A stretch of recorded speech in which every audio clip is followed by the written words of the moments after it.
This is a presentation of BSRN, Box Studios Radio Network. The Power Play Post Show is on the air, covering minor league hockey since 2003, and now covering the Binghamton Black Bears with news, reactions, and in-depth interviews only heard here. And now, from the Box Studios in Kirkwood, New York, here are your hosts of the Power Play Post Show, Bob Howard and Taylor Welch. And hello, everybody. Welcome to another edition of the Power Play Post Show. This is the show for August 21st, 2025. This is season 15. I believe it's episode number 3, even though the script does not say that. It is episode number 3. And this is episode number 516 in a long-running podcast that is the Power Play Post Show. I am your host, Bob Howard. She is Taylor Welch. Taylor, how's it going? It's going. I feel like everybody's getting sick right now, but maybe that just means colder weather's coming, so I'm all right with it. No, I understand it. Oh, wait a second. This is the second episode of the season, isn't it? Yeah, I kind of skipped that first week. I guess I messed that up. No, this is because the first week we had Don on the show, and then this is the second week. So I messed that whole intro up. But fans, that's what you get. You're getting it. It's like we're recording this live. And that's just the way it's going to be. But welcome back, everybody, to the Power Play Post Show. Taylor, you just mentioned we had, like today, as we're recording this on Wednesday evening, this was one of the coldest and rainiest and just gloomy days that we've had. But it felt like autumn. It felt like it feels like it's supposed to be hockey season now. Yeah, it feels like hockey's right around the corner. Are you ready for it? I am definitely ready for it. I'm so over the summer heat and just I'm ready for hockey season, things to make sense again. Is Jeremy done with racing yet? Is he like over it yet? No, I don't think he's ever over it. He's actually debating this weekend because Thunder has a 2-day show, even though there's a chance for rain on Sunday. But he also wants to go to Port Royal, which is in PA. Okay. And he's very much like, there's a chance it could rain at either track, possibly. And he's very much like tossing the dice on which track he wants to go to. That's funny. All right. So in just a little bit, Taylor and I are going to go through who's left to sign, right?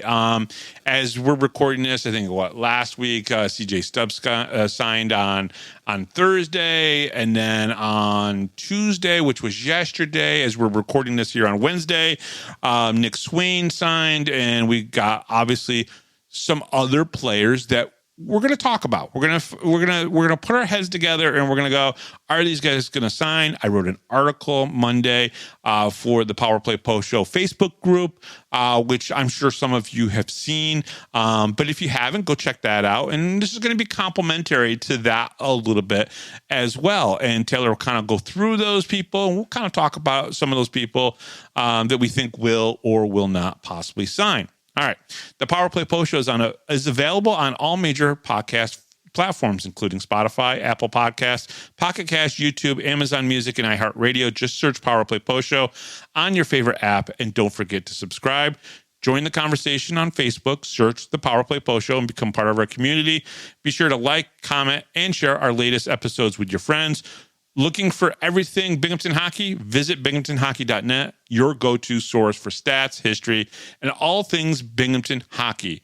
And coming up on this episode of the Power Play Post Show, Gary Ryan from the Fed League Flash gives us the top 5 news stories from this summer.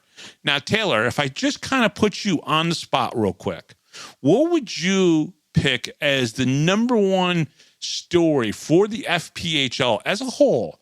What would you say was the number one story this summer? As we're in August 21st right now, what do you think the biggest story this summer has been so far? The craziness of the expansion draft. Really? Yeah. Yeah. I mean, just because I think it's ruffled some feathers. I feel like deeper in, it's probably burned a couple bridges based on how things have not happened, I guess to say. I think it's been probably one of the more interesting ones, not in a good way, obviously, but no. And what was weird, Taylor, to me, I just don't, and I don't understand this, is why they let Topeka pick their 12 first, and then Indiana picked their 12. Generally, you pick a player, and then the other team picks a player, and then you pick a player, and then the other team picks a player, right? You go back and forth, right? And in this case, this year, first time that the FPHL has done it, Topeka, you just get to go first. And then Indiana got to pick their 12. It was such an odd thing. And I think the expansion draft, you and I were talking off air just a little bit, and I feel that there should be some changes to the expansion draft. And, maybe some rules put into place to kind of protect a little bit more of the players that have maybe been dedicated to a particular city, organization a little bit better. But I think they definitely have some work that they need to do on it. Yeah, I definitely think something needs to be different, and you and I kind of agreed with that when it was off air. But it was definitely weird how it was done and how it was handled, and I don't think, with all the changes that they are making to the league to try to be better, I just think that was a step in the wrong direction in how they handled it. Yeah. I don't like expansion drafts in any of the leagues anyways. I feel like, there's enough players in most of the leagues that are unrestricted free agents. Just go and sign those guys. At least that's just my opinion. Or just make the expansion draft less evasive to other teams when doing this. But let's get to talking about the Binghamton Black Bears, Taylor. Alrighty. So as we've kind of, I think, mentioned both shows now and a couple times on the Facebook group, the players that we have left to sign are, as we've talked about a couple of times, is Dakota Bond, who we know is signed with the APHL to be closer to home. Nicholas Poirier, who I don't think we've heard anything about. No. Kyle Steffen, which, as you've probably heard through the interview on the Power Play Post Show, is that he's most likely retiring and he's not going to be coming back. Mm-hmm. Scott Ramakers is another one that we haven't really heard much about, if anything. Josh Fletcher, another one that we haven't heard much about, but we know that he had the visa issues of last season that we got him in just at the last second. That's right. Yeah. Blake Tosto is likely to sign, but he, as last season, is eager to play in the SPHL. As we talked about, I think it was last week where we talked about CJ Hapward not signing due to getting a good job, which is great for him. Mm-hmm. And then the last two is Anthony Bernardo and Darian Benchich, which I don't think we've heard much about either of those players either. Yeah, I think it's very close. What's funny is when I wrote the little piece, I was kind of trying to be a little silly and kind of make up numbers for the percentage that these guys are going to sign. And I said, 25% for Darian Benchik. And I'm hearing that's coming soon. So as you're hearing this, you might be seeing some news about Darian. I'm not sure. We'll see if that comes to fruition. But I gave him like 25% to sign, and now it's looking a lot closer to that before. But again, those percentages are always based on let's just throw something at the wall and see if it sticks. Let's talk about this for a second. Dakota Bond, that's a hit. That's a hit to this team's defense and offensive ability, but we completely understand that. Nicholas Poirier, the thing that I heard, and really there hasn't been anything out there on the webs, and this is just what I've been hearing, is there's very potential that he's just not going to play another season of hockey. So he just might be done. But again, that could always change. I mean, there's still a month and a half before the season starts. Kyle is not going to be there. I'd be surprised. And Taylor, you might agree with me on this. If Scott Ramakers doesn't come back, that would be just crazy, because I think he, like Emerson Emery, was just such a great utility player for Brant Sherwood. Yeah, definitely. I mean, he was one of those players that you could just, if you needed him, he was going to be there. He would play wherever you needed him to, and he excelled. I think he played every role that he was in great. I liked his size. I liked the way he used his body. I think he had a decent shot once he kind of got into the flow of things. He was smart. I didn't see a lot of mistakes from Ramakers, so I want to see him back. Whether he's on the second line or whether he's playing on defense, I just want to see him back. That's just, it's plain as day on that one.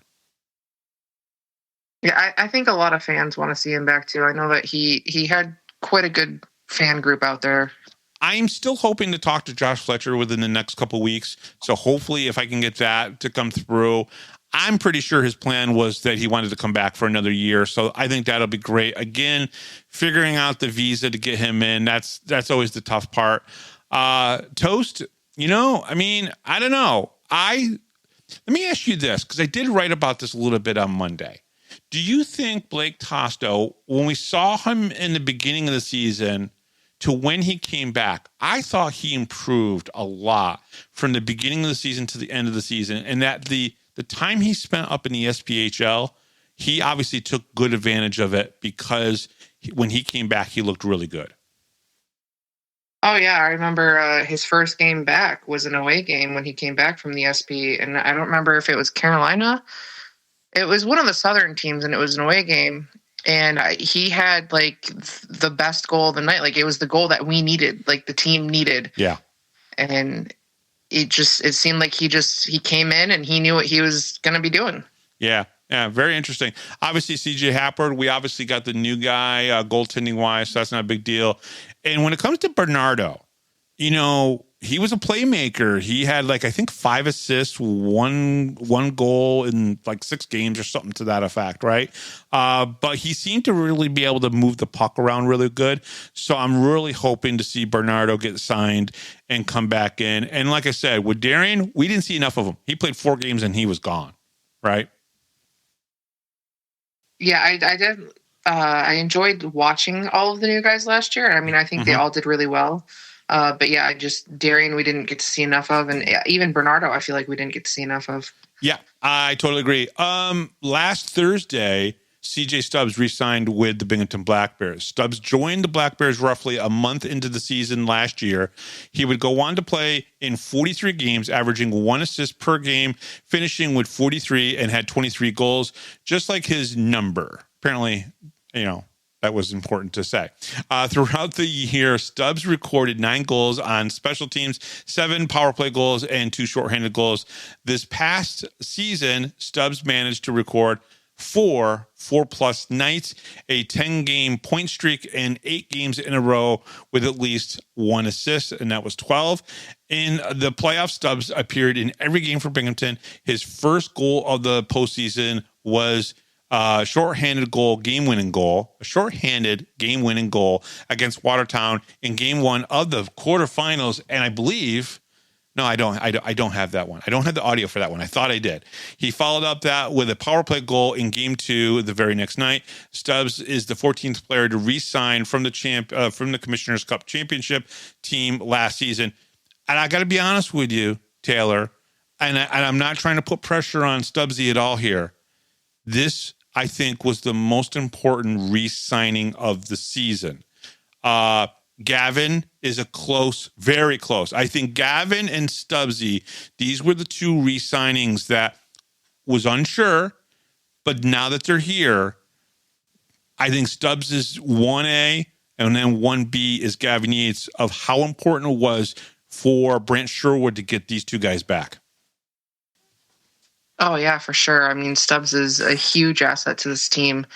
And not to put anything against Gavin by any means, but Gavin is very good on the second line because we have a very solid first line, and especially if you put Stubbs on there and you have Thompson, Kirkby, and Stubbs, that's a solid first line, and I wouldn't change anything about it.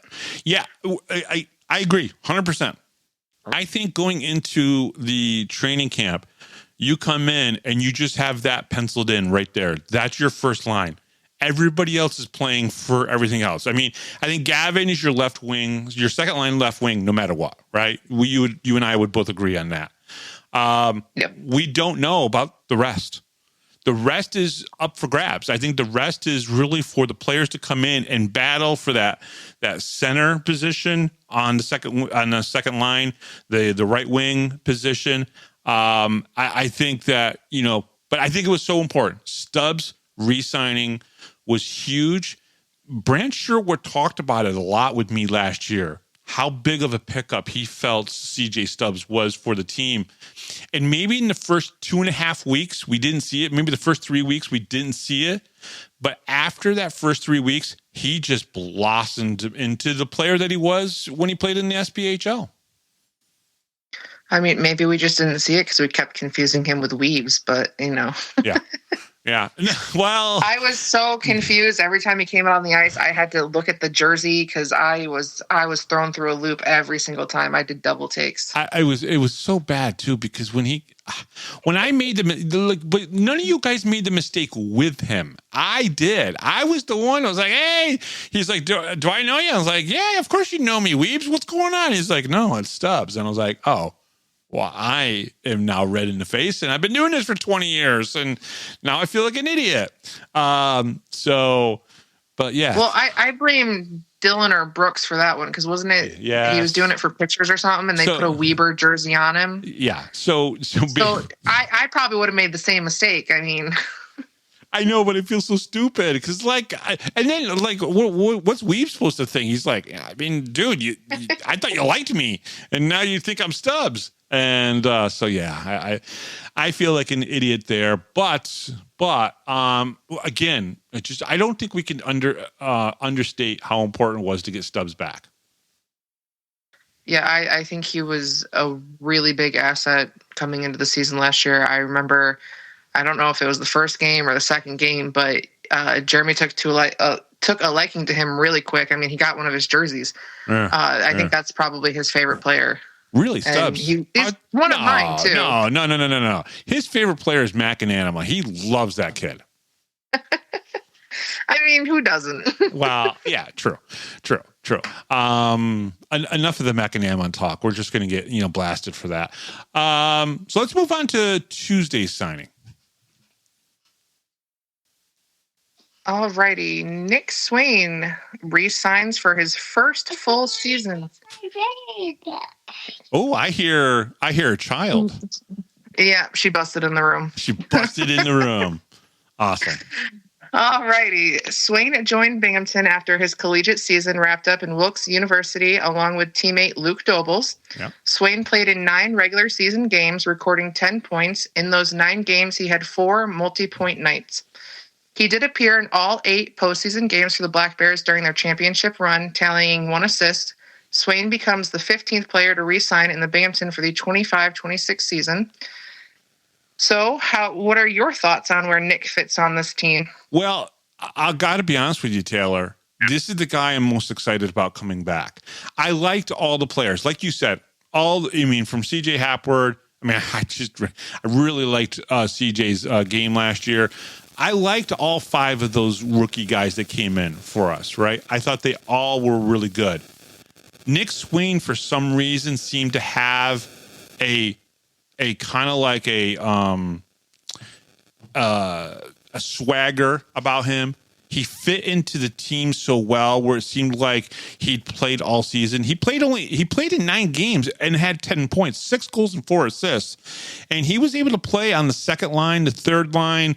He played pretty much a little bit everywhere in the offensive lineup. And I just really, really, really, really am excited to see what he can do in his first full season. So I thought this was a great re-signing.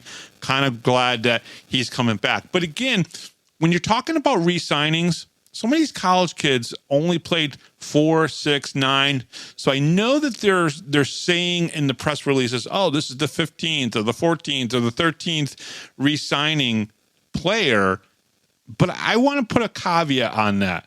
When a guy only played 4 or 5 or 6, yes, he's a re-signee, but it's not like he played a major part in last season. So let's see what they do going forward.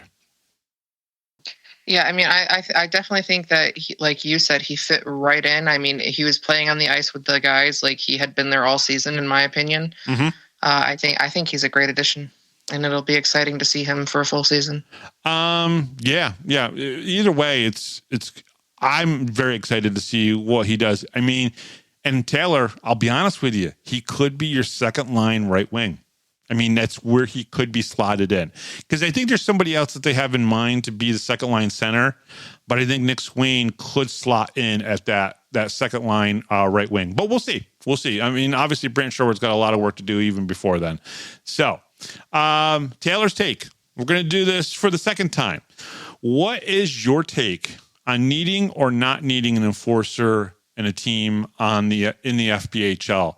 And I bring this up as I want to ask you, as somebody who's kind of like doing a show now, somebody who's got think maybe things a little bit differently. What is the fans' take on it, do you think? And what is your take? If you're thinking about it as if you're writing the impact players, right? Somebody who's now almost kind of like becoming part of the media, so to speak, doing the podcast and here. So I kind of want your take on both sides of it. What is your take as a fan? And what is your take as somebody who has to think a little bit more, constructively and strategically when it comes to kind of being a media member? What's your take on enforcers in the FPHL? I've kind of been thinking about this since you've sent me the outline for the show, and it's been battling back and forth in my head. My personal take, I don't think the enforcer era is needed anymore. I mean, it's pretty much been out, like it's weeding out of NHL, AHL, like it's kind of leaving those areas. And I think with the amount of talent that the FPHL is bringing in now, I don't think it's a requirement. I don't see it as necessary. I know as a fan take, I know like it's exciting to see a fight. It's exciting to have that kind of excitement and interesting thing to happen on the ice, especially if it's a slow paced game or there's just like a lot of back and forth and not a whole lot happening. Mm-hmm. I understand it from that aspect. Like, you're on the team and you're trying to get your guys into it and you're trying to get them, to wake up on the ice. I definitely see it from that standpoint. But as far as needing one, I don't think it's needed anymore. I just think that, like, just taking the Black Bears, for example, mm-hmm. There's a lot of talent spread out through that team, and every single one of those guys would go to bat for the other. Yeah. Every single one would lay down a glove to take somebody else out if it came down to that. Yeah, and we can make the perfect point from Tyson Kirkby down to Nick Poirier, because Nick obviously got into the one fight with, Greg Hussey and Blue Ridge. So from Tyson Kirkby, who is probably the number one, if you had to pick a Mount Rushmore of Black Bears in the last 4 years, Tyson's right up there. But you can go down to Nick Poirier and go, well, he dropped the gloves too for any of the guys. And I think the big key here is the NHL didn't lose fighting. They lost the enforcer role, right? Teams were no longer able to afford employing somebody who their only job was to go on the ice and fight somebody, right? Now, every player on the ice needs to be skilled as a passer, as a goal scorer, as somebody who can, forecheck really well. And, oh, by the way, you probably want to learn how to drop the gloves because you might have to drop the gloves, which is a lot different than the enforcer rule. And the reason why I brought this one up and I wanted to get your take on it, I still see people out there saying, oh, we need an enforcer on the team. Yeah, Jeremy's one of those people. He is.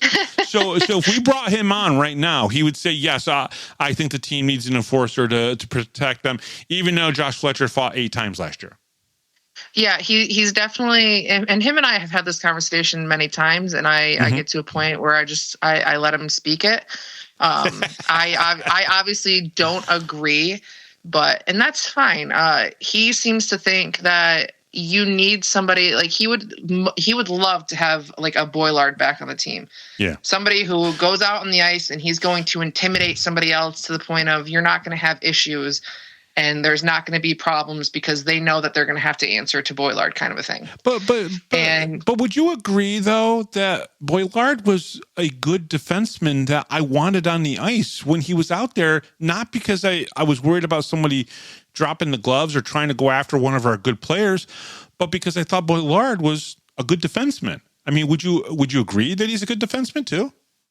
I mean, yeah, I do agree. And he's not saying that he isn't. He's just saying that when he was on the ice, like, people were a little bit like, because Boilard wasn't afraid to drop the gloves. And he was very he's compared to some of the players, like especially the newer guys, they're not, very big, bulky guys. And Boilard was, probably one of the bigger guys on the team. He's a brick house.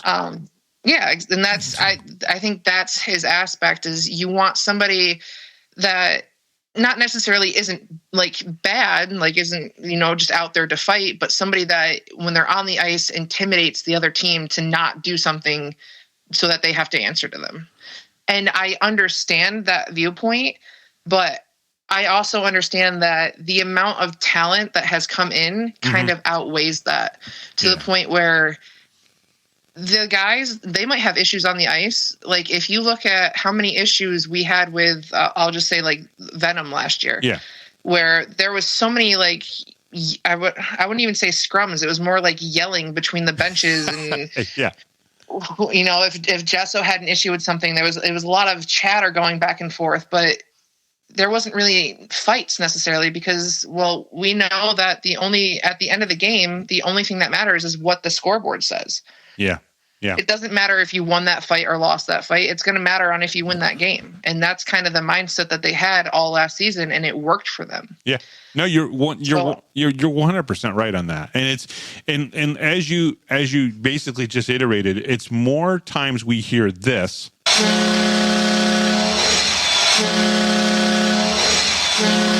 than whether or not somebody drops their gloves. Yeah, and I mean, the league, the fan bases are going to talk about you no matter what. If you fight, if you don't fight, if you talk, if you don't talk. I mean, they pretty much found every reason to dislike Binghamton last year. I mean, they hate Tyson Kirkby because he talks to the ref like he isn't the captain of our team. I don't understand it. It makes no sense to me. But they literally up and down the uncensored page will chew him out because he's talking to the refs, and I'm like, it's almost like he's the captain and he's, talking to them about what's going on. I mean, who would have thought? But well, I think every captain is supposed to, and every assistant captain is supposed to go up to the referees and plead their case for their team. Every team's captains are supposed to do that. That's kind of like, I wouldn't say it's a written rule, because it's not. It's kind of like an unwritten rule. Every single captain, I don't care if you're in the NHL, the AHL, the ECHL, the SPHL, or the FPHL. That's your job. But for some reason, if Johnny Ruiz goes up and talks to the referees, it's different than if Tyson Kirkby does. I don't understand that. And I like Johnny. And I like Trevor Lord, but Trevor Lord did the same thing. He'd go up to talk to the referees, and it's really it's amazing. What other things do fans hate about Binghamton? Now that you're on that. From what I've seen, it's mostly what they complain about the most is it's mostly about Tyson. Like, they really cannot stand that he goes up and talks to the ref, and they say that he's whining all the time. But if you ever watch Tyson, and if he's going up to the ref to plead a case about, something that happened, or if they didn't call something, or if they did call something, no matter what the outcome is, like, if it's something that Tyson isn't happy with, he just shrugs and comes back to the bench. There's no like, that's the extent of it. If you watch some other players like Trevor Lord, for example, because you just mentioned him, you can see that he is distraught, and he is like throwing a hissy fit on the ice, and he's upset, and this, that, and the third. We've seen players last year literally sit on the ice and throw a hissy fit, and yet Tyson's the one that they don't like. You're right. He shrugs his shoulders. He'll turn around, start going back to the bench, looking at Brandt more than likely, and he shrugs his shoulders, and he's got his head turned to the side a little bit with a little bit of a smile, or maybe not a smile, but kind of like a look on his face like, well, I tried. I mean, yeah, exactly. And that's the extent of it. And then the hockey game continues. And what's funny is like almost all the captains try and you almost never succeed anyways, but you're planting a seed into the referee's head of, well, this team thinks I might not be calling this kind of fair. And so that's the point of doing it. It's a strategy that's been going on in hockey for 100 years, right? Going up, talking to the referee, saying, hey, how's it going? How you doing? That check to the head that you missed there. I mean, I'm just throwing it out there. What did you see on that? That type of thing. And the referee might, come back and say, well, I didn't see anything. And I think you need to get away from me because your breath smells, right? And, then the player turns around and skates away, or at least some of them. I find it interesting. It's a great topic because I think every team's captain should be talking to the referees. And so many times Tyson gets picked on it about it. Not so many times. I think it's every time. Every time he goes to the ref, somebody's posting a picture of him talking to the ref saying that he's whining or complaining. And it makes no sense to me. It really doesn't. Yeah, I take a lot of pictures of him when he does that. I'll tell you why, Taylor, because sometimes some of his reactions afterwards, as he's going back to the ice, they're hysterical. They're hysterical. The look on his face is hysterical of how he looks. Too bad he won't listen to this and hopefully laugh with us because it's funny as hell when you think about what he does. Because none of the other guys are like that. Most of the guys, if they're the assistant captains like Dakota or Gavin Yates or any of the guys who have been assistant captains, they'll go up and talk to the referee if Tyson's not on the ice, and they just turn around and skate back, and there's no look on their face at all. But Tyson, it's a little bit different. He shows a little bit of the reaction. There's a little bit of a look to his face, but not necessarily like a bad thing. And I don't think I've ever seen him like argue with a ref, so to speak, if that makes sense. Like not in a derogatory way. Right. Yeah, I haven't seen that either. The only time that I've seen him like get in their faces if something like major happens, kind of like what happened down in when they faced Bobcats. Yeah. I mean, but even then it kind of all broke out before anything. Like he probably didn't even get a word in before it all broke out. So Taylor, no, go. Sorry. Go ahead. Finish if you want. Oh, I was just going to say that it doesn't make sense how much the other teams, like the fan bases on the rest of the league, dislike Tyson so much. It blows my mind, and I think he thinks it's hysterical too. So yeah, it's. I agree. Okay, so one of the things I saw this week, I think I saw it earlier today. So as we're recording this on Wednesday, I saw this on Wednesday. The Port Huron Prowlers are doing a refresh to their logo. Did you catch that? I mean, it's going to be announced on the 21st, which is Thursday, which is when most of you guys are going to be listening to this show. But apparently now Port Huron is doing a refresh. And I heard there's another team that's going to be refreshing their logo, their look, and potentially their name. And that's going to be happening within the next week or so. So everybody's getting a refresh. I mean, we didn't get a refresh, did we? Are we refreshing? Am I missing something? I hope not. I mean, all right. Let's see here. Coming up next here on the Power Play Post Show, we are going to talk to Gary Ryan, and we're going to talk to Gary about the top 5 news stories this summer for the FPHL. And then when we come back, me and Taylor are going to talk about something fun that'll be starting this upcoming Friday, something that I did last year. We'll talk about that when we come back. But coming up next here on the Power Play Post Show is the Fed League Flashes. Gary Ryan. We'll be right back right after this, right here on the Power Play Post Show. Hi, this is Don Biggs from the 92-93 Binghamton Rangers. Hi, this is Brandon Buchinski. This is Grady Wittenberg, the voice of the Binghamton Senators, and you're listening to the Power Play Post Show.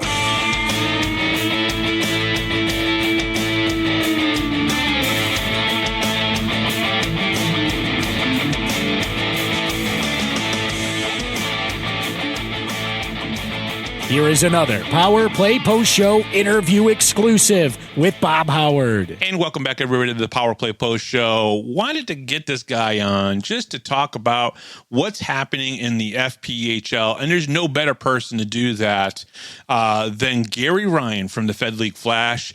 Gary, welcome back to the show. This is season 15 of the Power Play Post Show. This is episode number 2, and I had to bring you on to talk to you and let the fans hear. Some of the fans that maybe there's a couple fans that don't listen to you that listen to this show. I would love to think that there's a couple. There's probably not. They're probably all pay attention to what you do because these are rabid fans here in Binghamton, New York. But Gary, welcome back to the Power Play Post Show. Thank you, and I'm so honored to be the opening act for Stubbsy. So, that's cool too. Yeah, absolutely. Gary, let's talk a little bit about what you and I, got to do about 8 days ago from when we're recording this now, or 9 days ago from when we're recording this now. We got to go up to Barry Shelley's Rink of Dreams, which is up in Cooperstown, New York. There is a Hockey Hall of Fame in Cooperstown, New York, and it's a minor league pro hockey type of Hall of Fame. He's got a couple things from the NHL there, but what's really cool is the hockey world. Here's the thing that I took from this, and then I want you to kind of kind of feed off what I'm about to say. It feels like to me, because we got to see a video from the keeper of the cup, it feels like the hockey world has put their arms around Barry Shelley and kind of embraced what he's put together. What were your thoughts about the Rink of Dreams and what I just said? I was in awe. I was in absolute awe. And, I'm probably never, ever going to get to the Hockey Hall of Fame in Toronto. It's beautiful. I hope so, but probably not. But this was, I felt like this was kind of akin to going there because, the stuff was just incredible. Yeah. I could have sat up there in that room for hours and hours, just going through things and looking at stuff and remembering some things. Sure. It was amazing. I will say this. Barry almost lost something up there. I almost took something home that I probably shouldn't have. But there is a Binghamton Rangers Calder Cup playoff towel that was hanging. And it's one of the first things you see when you turn the corner to the right. I wanted to take that home. I'll be honest with you, Barry, if you're listening, and I hope you are listening, I almost took that home. I really, really, there's so many really cool things up there. There are trophies. That some things that were given to Barry for the work that he's done, but there are also some trophies. There are tons of jerseys. He just can't show off so many jerseys. Yeah. I believe that Barry, at one time was buying a lot of this stuff. And as you proved, and other people proved, including Cindy from Binghamton here, who went up and gave him the proclamation of it being Barry Shelley's Rink of Dreams Day, you guys brought him stuff. Like, I think a lot of people are bringing him stuff to put into the Rink of Dreams, which was pretty cool. But there was such an array of really cool items. Yeah, there really was. And some of the stuff going back to the old Eastern Hockey League days back in the 50s and the 60s. And of course, that was before I was even a thought. And just to see that right there in front of me, and then you turn and look 2 degrees to the right, and there's something from the UHL or the AHL. It was so amazing to seeing all that stuff together. Yeah, and if you don't know, Barry did play junior hockey as a kid. So he also served in, I believe, the Air Force. If I'm getting that wrong, please correct me. But Barry, I think he said, yeah, I think that's Air Force, right? That's what he said. Yeah.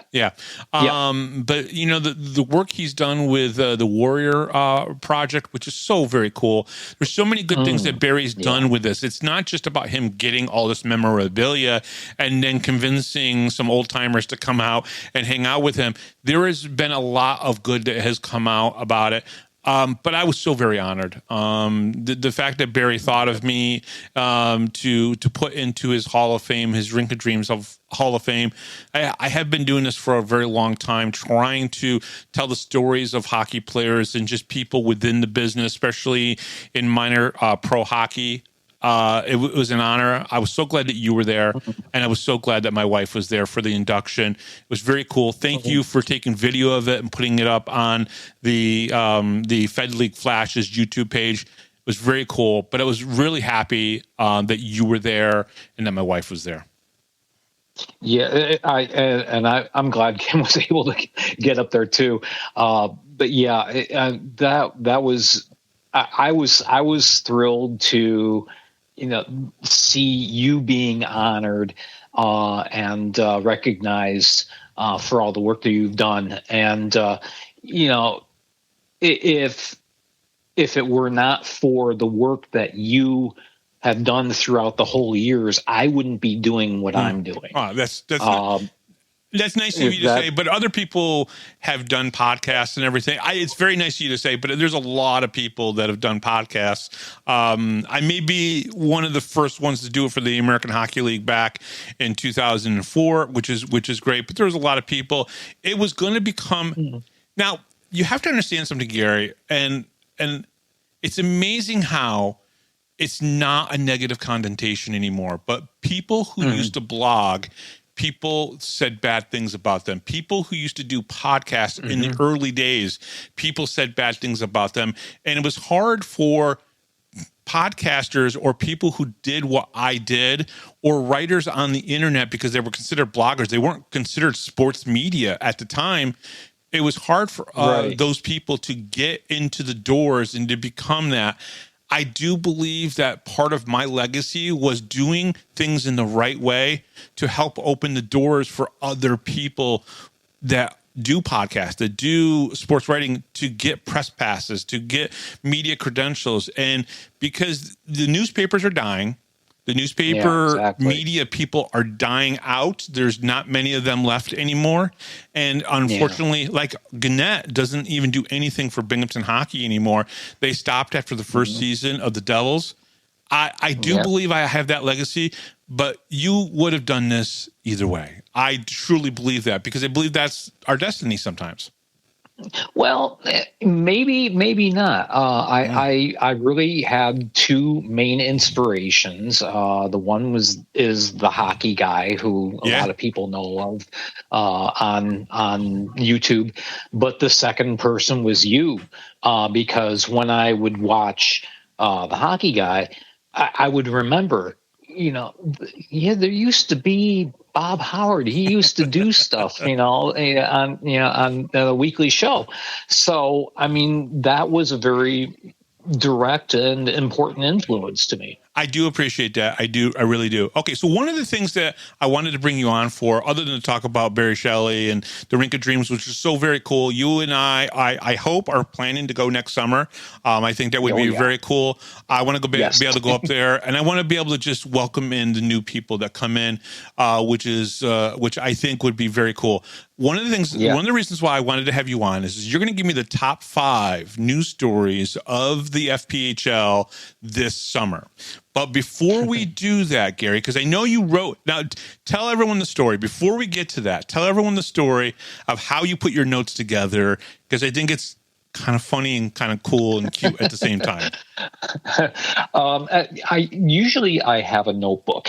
Yes. But I blindsided you on this, right? This morning, just a bit. I reached out. Yeah. Yes. Yep. I was actually on the road when you called me making deliveries, and once I got back to my warehouse and had my lunch break, I didn't have my notebook with me. So I found an old envelope and scribbled down my short list thoughts here. And I remembered my grandmother used to do this, and I thought it was so weird back then. Well, why is she writing on an envelope? Doesn't she have a notebook? So, listen, well, good habit, I guess. our grandmothers, let's be honest, our grandmothers didn't waste things, right? So whether it was a napkin or an old envelope or the backside of something. That's what they would use, which was very cool. So, okay, before we get to that top 5, I wanted to talk to you about something. I was listening to my interview with Don Oliveri from last week, and I thought of something about, because I was approached by a couple fans who said, listen, I said that, it's kind of unfair that Don can't finish out his career the way he wants to. And, some fans have said, well, they should have protected him, blah, blah, blah, the protected list, expansion draft. Expansion draft is going to happen every year because they keep, adding new teams. And you get to the point where I thought of something. I was like, sure, they do the 12, right? They do the 12 players you can protect. But why not give a couple exceptions to veterans, to guys who have been in this league? I could think of a couple players that I would, I think you could give this veteran exception to, right? So you can protect 12 players, right? 12 players that might be, a journeyman or, a few things, but then maybe a couple of the exceptions. And there's 2 ways to look at this. And I want to get your opinion on this. You can either add a couple exceptions for a couple veterans, like a Don Oliveri, like a Justin Barr, trying to think, Justin Schmidt, guys who've got 10, maybe 12 years into playing pro hockey, not necessarily just the Fed, but pro hockey, right? Give them an exception. Or maybe after 5 or 6 years, you're allowed to sign a player for a multi-year contract and not just have the rights, but say Tyson Kirkby next year says to Andreas, I want to come back. I know Brant's moving on or blah, blah, blah, whatever. But I want to come back for 2 years, right? Right. Give them the contract for the 2 years. He's a veteran. He's been in the league for so many years, that type of thing. What are your thoughts on veterans getting just a little bit more to kind of keep them where they want to play? I like your idea. I very much do, as far as the exception. I can't go into a lot of details, but looking back at the draft this last year, when Topeka made their choices, they wanted to take Matt Graham, and they argued with the league that they should be entitled to take Matt Graham. Now, obviously, that can't work because Matt Graham is not just a player. He is the GM and head coach of the Prowlers. So it was kind of a bold move by Topeka, I think. I'll just say that.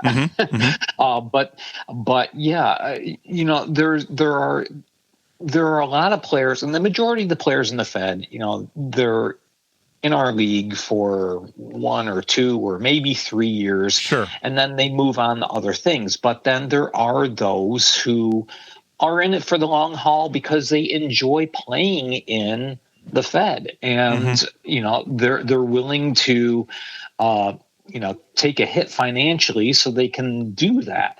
And they just enjoy it, and they want to be here year after year after year. I mean, Gavin Yates, my goodness, this is his, what, eighth season coming up? Eighth year, Yeah. And because he loves it. So it is unfortunate that people under the current system are kind of getting hung out to dry. Because we may not see Don play again. And exactly. Don indicated to me that if he didn't think that Brant would have to hurt the team to give away somebody who might play 50 games to be able to get a guy that's going to play only 33 games, he may not decide to come back because he doesn't want Brant to have to do that. This is a realistic conversation that should be having, that people should be talking about, because you could probably name a guy right now that's played 8 to 10 years in this league other than Gavin Yates. There's a few people, right? And those guys shouldn't have to be on a protected list. Matt Graham shouldn't have had to been on I mean, he's been in this league for a long time, right? Very long time. And 11 years. 11 years. Why should he have to be on a protected list? If he's not just because he's general manager, not just because he's the head coach of the Port Huron Prowlers, colors. But Robbie Nichols should not have been even thinking about him because there should be some sort of protection from him. He should be able to go, okay, I'm not going to be protected because I meet the exception rule, right? Where I don't know. I just think if you want to continue to build the fan love for players and teams in a community, the last thing you want to do is pull Matt Graham out of Port Huron, where he has built a legacy. And I'm not sucking up to Matt Graham. I'm not doing. Listen, I still say he shouldn't be the head coach and the player. He should just be a head coach, or he should just be a player, because I think he could be good at either one of those if he wasn't doing both. But it's not the economic system in Port Huron, so there's that aspect of it. But I just think that you're. And I know I'm kind of rambling on about freaking Don Oliveri and whatnot, but there's other players that have probably gone through this that it's kind of unfair that they've had to. All right. So that's that. Thank you very much for entertaining me on that. Yeah. I agree. Okay. Yeah, I definitely think that this should be something that the league should re-examine. If you've been an active member of the Fed for, let's put the cutoff at 5 years. If you've reached 5 years, there should be some kind of exception, immunity. Yeah. Okay. What about multi-year contracts? Do you think that would be a good idea? Because I think you could have signed last year for 3 years, probably Tyson Kirkby. Yeah, unfortunately, both the SP and the Fed just do single-year contracts, which is kind of weird because if a player is not actively moved somewhere, according to the Fed rules, their rights are held by a team for 3 years. So, but they still have to sign an actual contract every year. That makes no sense to me. Yeah. That's something that I think needs to change. Yeah. Okay. All right. Fair enough. All right. So the meat and the potatoes, this is the reason why I wanted you on. Obviously, the league has been busy. Their teams have been busy. There have been news and a lot of information that's been going on. But I want the top 5 stories for the Fed this summer up until the second week of August. And we're going to start it now with number 5. What's the number 5 top news story for the Fed? More expansion.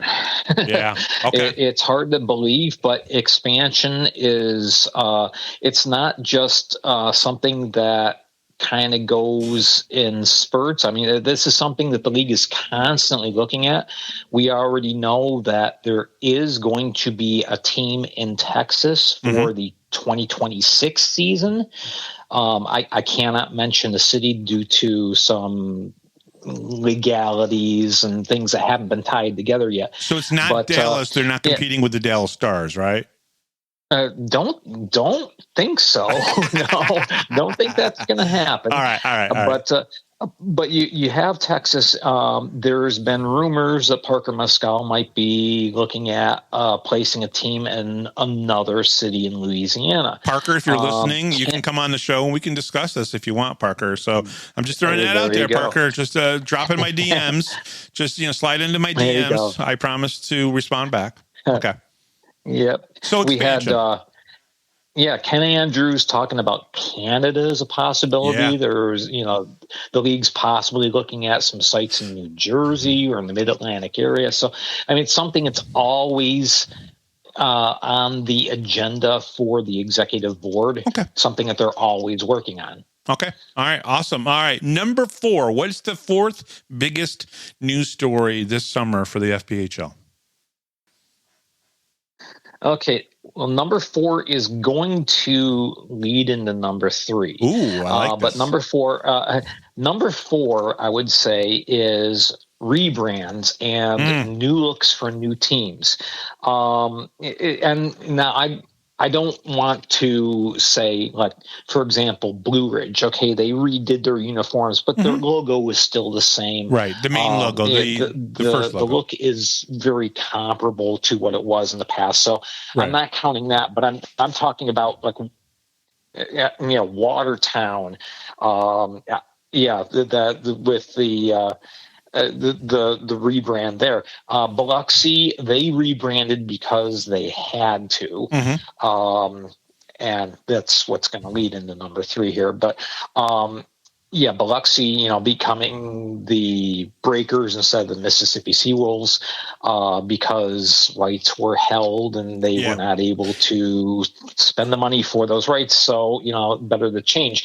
Now, I'll say, I cannot say which team, but there is one more rebrand coming before we take the ice in October. And I know it's late, but there's another one coming. Another team that's going to rebrand. Yes. I have a follow-up question. Can you give me your assessment? I think, first of all, that Justin and Maria Barr have done a phenomenal job with the messaging coming out of Biloxi. So I'm hoping good things for Biloxi. I really am. First of all, I've been trying to get Justin on the show for about a year now. I really do want to get him on to talk to him. I think I could talk to a veteran player like him and a guy in the business and get a great interview out of him. I'm hoping that I can kind of arrange that this summer before the season starts. But I want you to get your opinion of how Biloxi's done. I like the new name. I like the colors.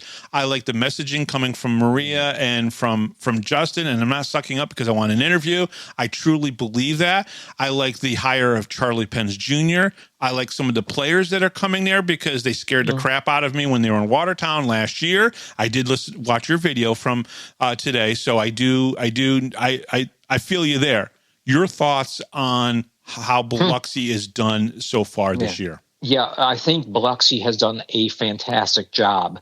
And the fans are responding positively. And glass seats or seats against the glass are already sold out. That never happened with the Seawolves.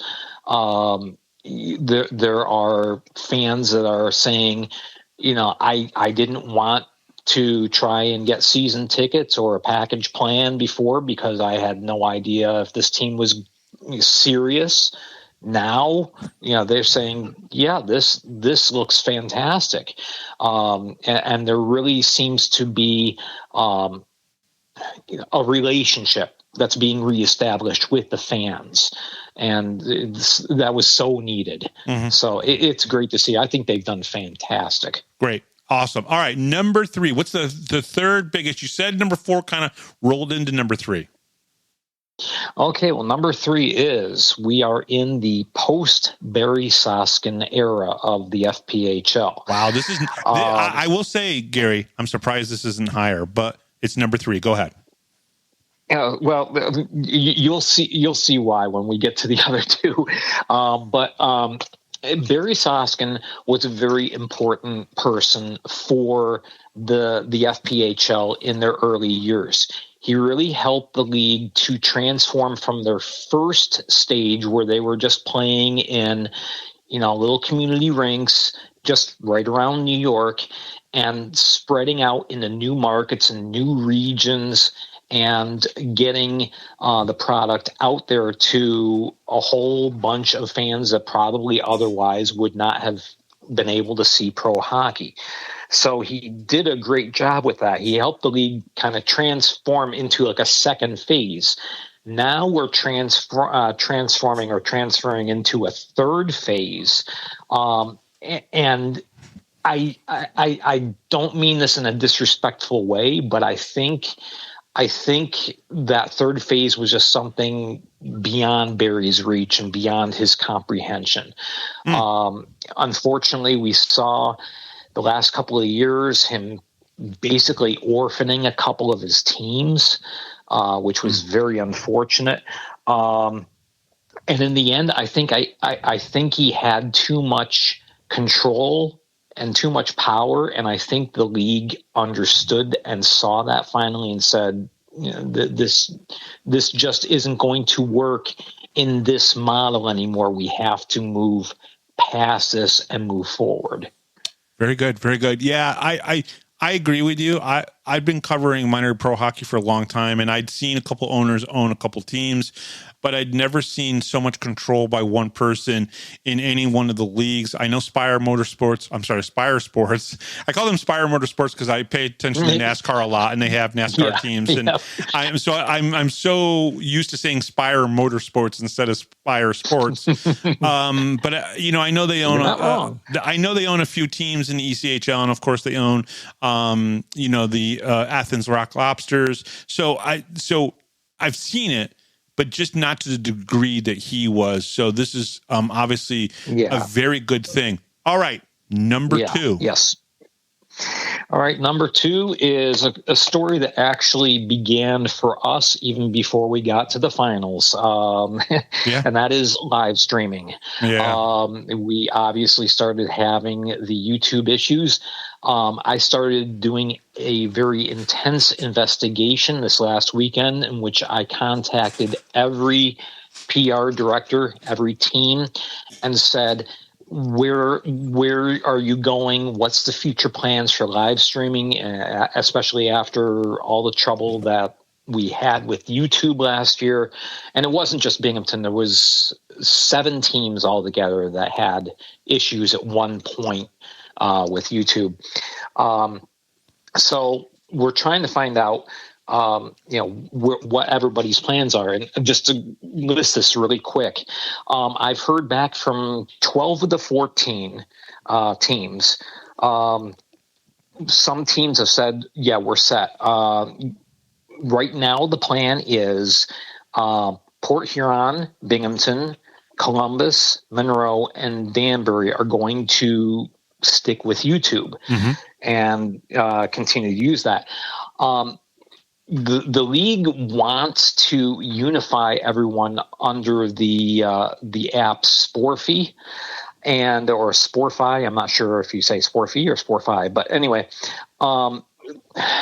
there's some issues there, and teams looked into this other app and raised a lot of serious questions. So they're not on board with that. So there is a debate going on as we speak. As far as what's going to happen. Watertown is sticking with Rumble. They switched to that late last year. Blue Ridge right now is the only team that has said, yeah, we're using the Sporfy or Sporfy. There's 5 teams that said we're not sure yet. We're still analyzing things. We're still looking at things and trying to analyze what's going to be the best app for us. And then I'm still waiting to hear back from 2 teams. Gotcha. Interesting. It's weird because when I was covering the American Hockey League, obviously I watched things on AHL Live and I paid for it. And it was just a part of my coverage that I knew that I was going to be forking out this money. And then when I brought the show back and I started covering the Fed, the first year I didn't do anything. I was actually just watching all the games from home, right? I was watching the Black Bears the first season, and Josh Newberg was my favorite player. I just liked the way he played the game. I know he's changed his game just a little bit in the last couple of years, but I liked the way he played the game and felt that he should have been the captain, should have had the C on his chest, but Rod Davidson decided to do things his own way. But I really enjoyed the fact that I was watching it for free. I was getting to hear Rob Lapolis, who is one of my favorite people in minor pro hockey as well. Obviously doing really good up in the Adirondack with the Thunder. So, but I would be okay with going to a paid service, and I know other people wouldn't. But the problem is with paid services now versus maybe ever is that free brings all these headaches possibly, and paid brings a smaller fan base because less people are going to pay for it. And that is the dilemma that that the league has to go through. It's not like they can come together with somebody and go, all right, well, we have a different clientele than, say, the the ECHL or the AHL, so we want to offer this for only $4.99 a month, right? They just don't have that firepower. They don't have that ability to do that. So that's why this is so tough. That's why don't blame the league for something that really YouTube kind of screwed up, and started really affecting. Yeah, that's the point right there. Is YouTube changed last winter and changed their terms of use and made it very, very difficult for people who do use YouTube to get their their product out there, in which they would make some money. And YouTube said, "Oh, we don't like that. We want the money." Yeah. So there you go. There's the quandrum right there. So in other words, basically what he's trying to say, and this is as simple as I can put it, if you monetize through YouTube, you can't have any copyrighted material. That's number one, right? Number two, you have to have a very unique platform. I've actually watched a few YouTube creators talk about what it took to get to the point to be monetized. And they were going through the certain steps. And of course, there's the amount of users, and there's the amount of streams, and there's the amount of hours that you need to have. And there's those kind of levels that you have to hit. All right, that's fine. Yeah. But the other parts to it is that, no copyrighted material. You have to be unique, and you have to be able to describe yourself within your descriptions, the about me, in a very articulate way. So when YouTube goes to look at you, when you apply, because you have to apply to become monetized, that you have to hit all these check marks. And, the one thing that these teams do that kind of breaks the rules a little bit is they get advertisers to pay for them, and then they go to commercial breaks and they run these commercials through, and YouTube is like, wait a second here, you're getting paid for that, and then getting 3,000 fans or 4,000 fans to watch a video. Right. At least that's what it shows. 4,000 views sometimes. And it's really not that many, because people are going on and off and on and off. Right. That counts as a view if it goes past a minute. That's normal for a lot of these, video or audio platforms. Right. If you go a minute, 60 seconds, it counts as a view or a stream or whatever. And I think YouTube was like, wait a second here, you're making money on this, plus you're also hearing copyrighted material, which they can get dinged on by the song makers, the people who own the rights to the songs. So that really messed with what happened with the YouTube. Nobody could really confirm that 100%. But just me doing a lot of investigation on my own side, I kind of agree with you when you've been talking recently about that. But that's really what it comes down to. And it's very tough. And I do think this is one of the biggest stories for the FPHL in the last 8 months. Yeah, definitely. And the story continues because we don't have a resolution yet. Yeah. All right. So the number one story. Well, I can't believe that was not the number one story. But what is the number one story for the FPHL this summer? The changes to the business model, and the overall image of the league. I wasn't even privy to this information until just a few weeks ago. We have a significant raise in the salary cap. The salary cap this year is going to be $5,500. And the chances are it's going to go up significantly again for the 2026 season.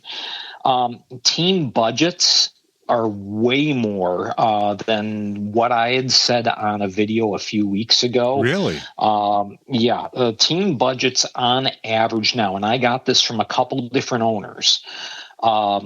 It used to be about $450,000 to about $850,000 as far as a team's operating budget for the whole year.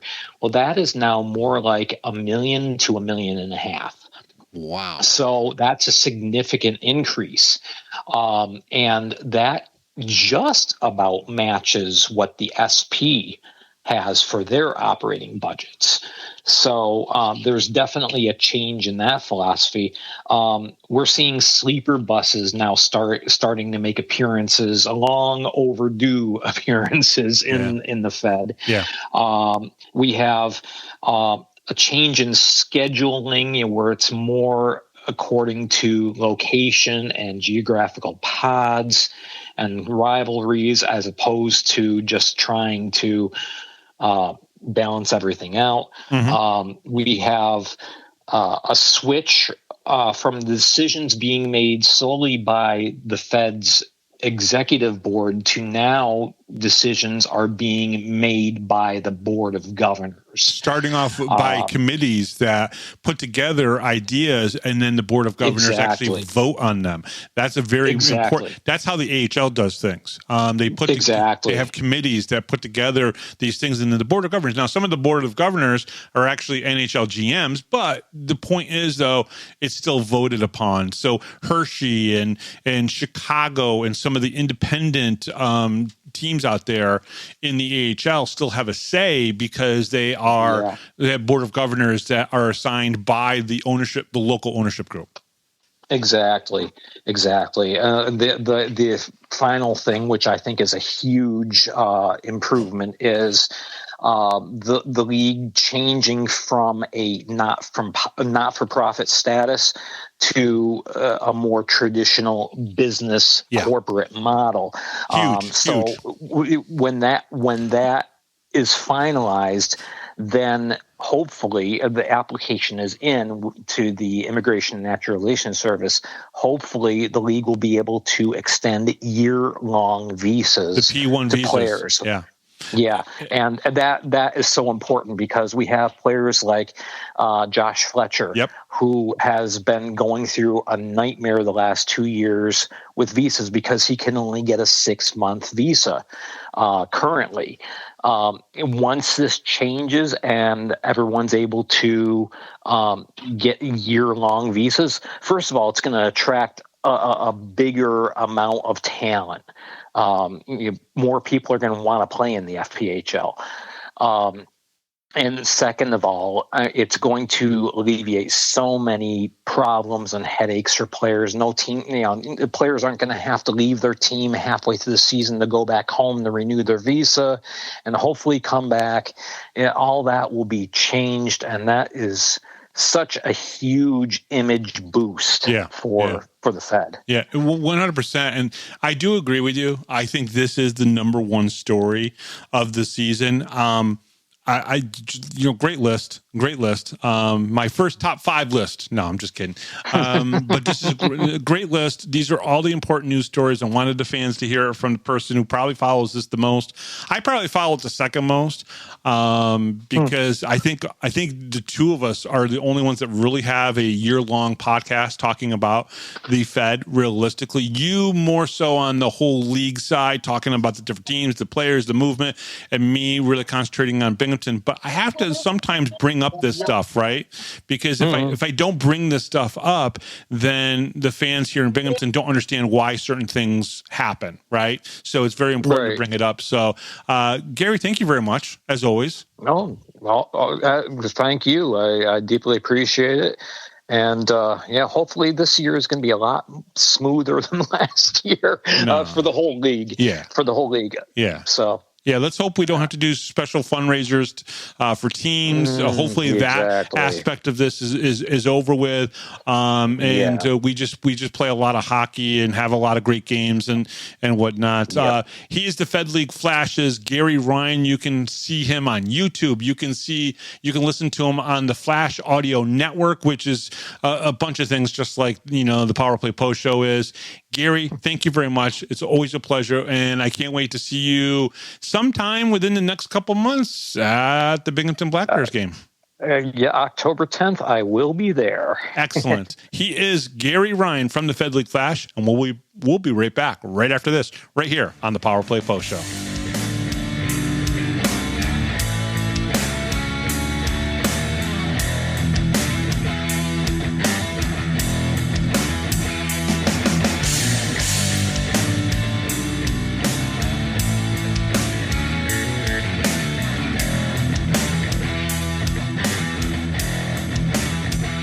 If you're a Binghamton hockey fan, then you need to check out binghamtonhockey.net for all your news, stats, information, the Binghamton Hockey Hall of Fame, top 10 lists, profiles, and so much more. That's binghamtonhockey.net.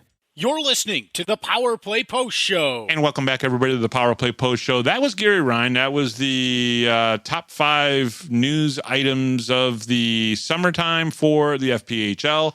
And if you disagree with any of those, you can send an email to... No, I'm just kidding. Really good stuff from Gary Ryan. Taylor... Realistically, there's like 6 weeks left and we're back to hockey. I mean, it's like crazy on how soon training camp will be here. I know we talked about it in the beginning a little bit, but man, I'm just itching for it. I'm ready for it. And I know sometimes the heat and humidity really gets to me, and that's part of the reason why I start to really get into it. But I'm just ready for hockey to be back. I think we all are. I think it's kind of, I don't know. I feel like the summer has flown by. It has. But I think we are also just all ready to get back into the hockey season and just start another season of great hockey. Yeah, no kidding. And to be honest with you, we're recording this here on Wednesday night, right? And there's 51 days until the opening night where it's Friday night and the Watertown Wolves will be in the building and they're going to be raising another championship banner. There'll be another division title banner there. And then then of course the championship banner. That part of the arena is starting to get crowded, but I like it. It's a good problem to have realistically. But it's also nice to see new banners going up. Now, Taylor, you haven't been coming to the games as long as I have, but there were times when we went 2, 3, 4, 5 seasons of the Senators, and you got nothing. You got no championship banners. You were out of the playoffs. Just nothing good was happening. So to have these last few years to be such a good run for the Black Bears has been really, really, really nice. But what that leads us to is that we have 51 days right now as we're recording this. Tomorrow, as people are listening to it, 50 days. But then on Friday, we have 49 days until the home opener. Now, Taylor, if I had to ask you, why do you think I picked 49 days to the home opener? What's the significance of that? I'll be honest, I have no idea. Really? Oh, you didn't put it together, huh? I didn't know. I thought it was just that's when you decided to do it and you're stuck with it. Yeah, 7 weeks. 7 weeks until the home opener. About six weeks, maybe 5.5 weeks until training camp starts in Binghamton, more than likely. I haven't narrowed that down specifically with Brant Sherwood yet. But Brant, if you're listening, tell me exactly when that is going to happen so I can schedule a couple days off. But no, 49 days. So 49 doesn't sound familiar to you at all? Nope. This is great. Well, we don't have a number 49 that plays on the team, right? So that can't be it. Let's see here. How many wins did we have last year? 49. Yeah, we had 49. So yes, I picked 49 days until the home opener to start my little series because we had 49 wins last year. The year before, I started off at like 67 or something. I just said one day, I'm going to start doing this. I'm going to put this on a picture and put it out there and just let people like it or share it or whatever. This year, I created a nice little graphic. I debuted the graphic at 54 days to let everyone kind of see that. I thought it turned out well. And, but yeah, so tomorrow for some of the people that are listening to this on Thursday, when we get to Friday, 49 days until the home opener, and we'll start a graphic and we'll have one going through. Now you've seen that you've seen the first graphic, the 49 days one, correct? If I remember correctly, I sent it to you. So you know who's on there. So don't spoil it for anyone. Don't spoil who's on the graphic. I did the 54 days with me and Don after the championship. I thought it was a nice picture. I figured I'd put that up there to, for the teaser and everything. But yes, we have, a very cool one. Obviously for the first one, 49 days to go. Some of the days will probably correlate with the player's number, but not always. It's not always going to be that way. I know the teams do that with their players. I think they just did 52 days with Dan Stone for the Black Bears. But I think it's a fun little series that we're going to do. Now, Taylor and I actually, well, more like Taylor than me, we kind of toyed around kind of creating our own hockey cards too for the Black Bears. Yeah, I haven't done much with that since I think the last time I showed you, but I actually had a lot of fun doing that. Yeah, so the fans will be creative throughout the season, and I think it'll be a lot of fun. But Taylor, I think it's going to be a lot of fun. We might actually, and I think we can announce this because I've kind of already talked to the person a little bit. We could have a potential interview, maybe a small podcast this Sunday, Power Play Post Show, with a very special guest. You know who the guest is, right? I do. Would you say it's kind of like a big deal kind of guest kind of person? Yeah. I would say so. Not only for, he's a great signing for the team. Mm-hmm. Okay. All right. But on top of that, if when we went to the celebration, he was feeling pretty good about himself. So it'd be interesting to see how his summer has gone. I can certainly ask him about that. That's a great tease. So fans, if you're out there, if you're listening still, which I hope you are, and you heard what Taylor just said, it might give you a little indication of who you might hear this upcoming Sunday here on the Power Play Post Show. And if Taylor will indulge, and she's got like 5 or 10 minutes to record with me on Sunday to kind of lead into that, that'll be pretty cool. We'll figure it out. If you're in PA at a racing track, that I don't know if that's going to happen, but we'll see. Hey, I can make it work. Yeah, live from a racetrack in Pennsylvania. It's Taylor. We can certainly do that. All right. The Power Play Post Show is available on all major podcast platforms, including Spotify, Apple Podcasts, Pocket Cast, YouTube, Amazon Music, and iHeartRadio. Just search Power Play Post Show on whichever platform is your favorite, and don't forget to subscribe. Join the conversation on Facebook. Search Power Play Post Show and become part of our community. Now, one of the things you're going to see there when the season starts, impact players. You're going to see the day after game report by me. Taylor does a great job with the impact players. You're going to see pictures from games. You're going to see a lot of really cool stuff. So please join the Power Play Post Show Facebook group. Let's get us to 1,000 members before the start of the season. Looking for everything binghamtonhockey.net or Binghamton Hockey, just visit binghamtonhockey.net. Thank you to Rob Lapolis, our MC, John Petitucci, our musical director, and Gary Ryan from the Fed League Flash.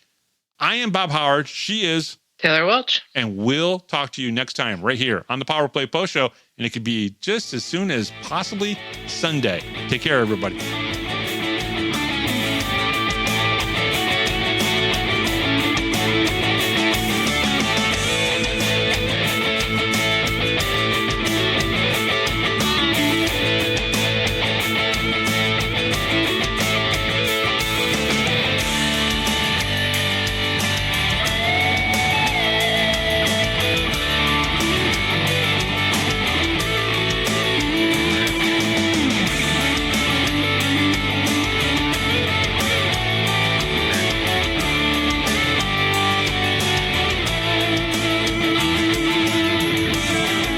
Thanks for listening to this edition of the Power Play Post Show.